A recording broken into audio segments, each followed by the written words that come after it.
नमस्कार। देखिए, भारत और चीन के बीच ना एक हाई स्टेक्स जियोपॉलिटिकल शतरंज का खेल चल रहा है।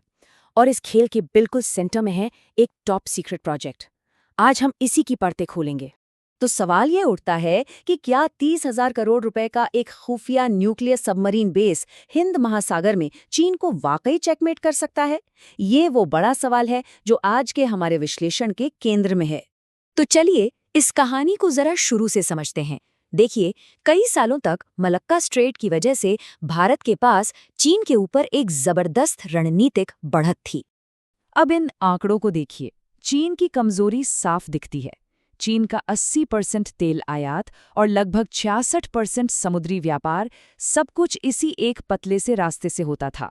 मतलब सोचकर देखिए, भारत अगर चाहे तो एक साधारण सी नाकेबंदी से चीन की पूरी अर्थव्यवस्था को घुटनों पे ला सकता था। इसी को कहते थे मलक्का दुविधा या मलक्का डिलेमा।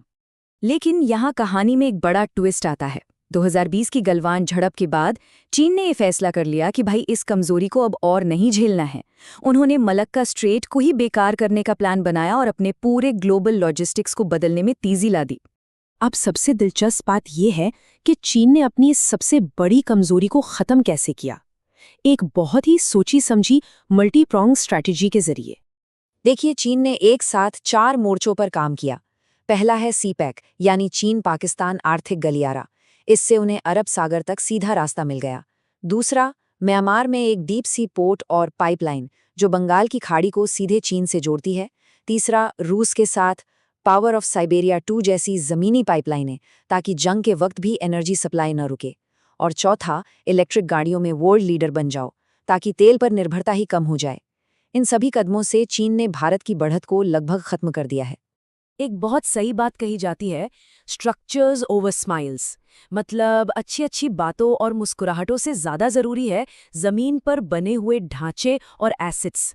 असली ताकत डिप्लोमेसी से नहीं, हार्ड पावर से आती है। तो चलिए अब इस खेल को नए मोर्चे पर देखते हैं।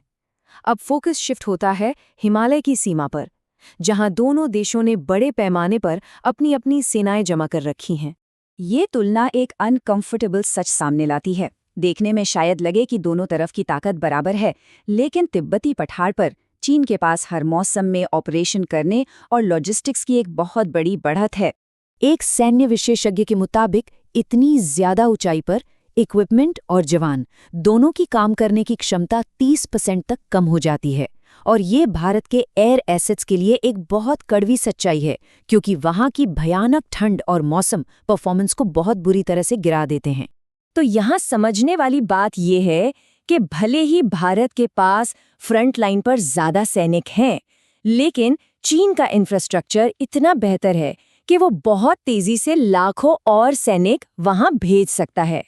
और ये एक बहुत बड़ा स्ट्रेटेजिक एडवांटेज है। तो जमीन पर चीन को बढ़त मिल गई है। अब ये मुकाबला, ये शतरंज की बाजी समुद्र तक पहुंच गई है, खास करके हिंद महासागर में, जो कि अब और भी ज्यादा जरूरी हो गया है।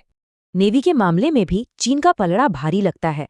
उसकी स्ट्रिंग ऑफ पर्ल्स की रणनीति, मतलब हिंद महासागर में बंदरगाहों का एक जाल बनाना, और साथ ही उसकी जहाज बनाने की जो विशाल क्षमता है, वो उसे जहाज़ों और पनडुब्बियों की संख्या में एक जबरदस्त बढ़त देती है। तो सिचुएशन ये है कि चीन एक एक करके अपनी सारी कमजोरियों को दूर कर रहा है और जमीन और समुद्र दोनों पर एक जबरदस्त बढ़त बना रहा है। ऐसे में भारत को एक तुरुप के इक्के की, एक गेम चेंजर की सख्त जरूरत थी।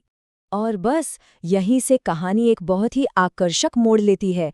भारत का जवाब है एक गुप्त पानी के नीचे बना किला, जिसका नाम है आईएनएस वर्षा। आईएनएस वर्षा की अनुमानित लागत सुनिए, 30,000 करोड़ रुपए। ये इसे भारत का अब तक का सबसे महंगा नौसैनिक प्रोजेक्ट बनाता है। इससे इसके विशाल पैमाने का अंदाजा लगाया जा सकता है। और इसकी क्षमता, ये बेस जमीन के नीचे गुप्त रूप से 12 परमाणु पनडुब्बियों को रखने के लिए बनाया गया है। सोचिए, ये भारत की सबसे शक्तिशाली ताकत के लिए एक ऐसा किला है जिसे कोई भेद नहीं सकता। और इन पनडुब्बियों से जो K4 बैलिस्टिक मिसाइल लॉन्च होगे, उसकी रेंज है करीब 3,500 किलोमीटर। मतलब इस गुप्त अड्डे से चीन के बड़े बड़े शहर सीधे निशाने पर आ जाते हैं।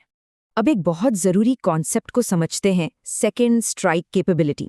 इसका आसान भाषा में मतलब है कि अगर कोई देश आप पर पहले न्यूक्लियर हमला कर भी दे, तो उस हमले को झेलने के बाद भी आपके पास इतनी ताकत बची हो कि आप एक विनाशकारी जवाबी हमला कर सकें। और यही वो चीज़ है जो INS वर्षा को इतना ज़्यादा महत्वपूर्ण बनाती है। तो ये निवारण की यानी कि हमले को रोकने की गारंटी कैसे देता है? देखिए, लॉजिक बहुत सिंपल है। दुश्मन उस चीज को तबाह कैसे करेगा जिससे वो ढूंढ ही नहीं सकता। INS वर्षा भारत की परमाणु पनडुब्बियों को बिना किसी को पता चले गहरे समुद्र में भेज देता है, ये पक्का करते हुए कि वो पहले हमले से बच जाएं और जवाबी कार्रवाई कर सकें। और जब जवाबी कार्रवाई लगभग तय हो तो कोई भी हमला करने का ख्याल ही बेवकूफ़ी बन जाता है। तो बॉटम लाइन क्या है? INS वर्षा भारत के परमाणु हथियारों के सर्वाइवल की गारंटी देता है, जिससे भारत पर पहला हमला करना किसी भी दुश्मन के लिए एक आत्मघाती कदम बन जाता है। ये दुश्मन के मन में हमेशा एक अनिश्चितता बनाए रखता है और चीन के साथ बिगड़ते शक्ति संतुलन को फिर से बराबर करता है। इसका असली मकसद युद्ध जीतना नहीं है, बल्कि युद्ध को होने से रोकना है।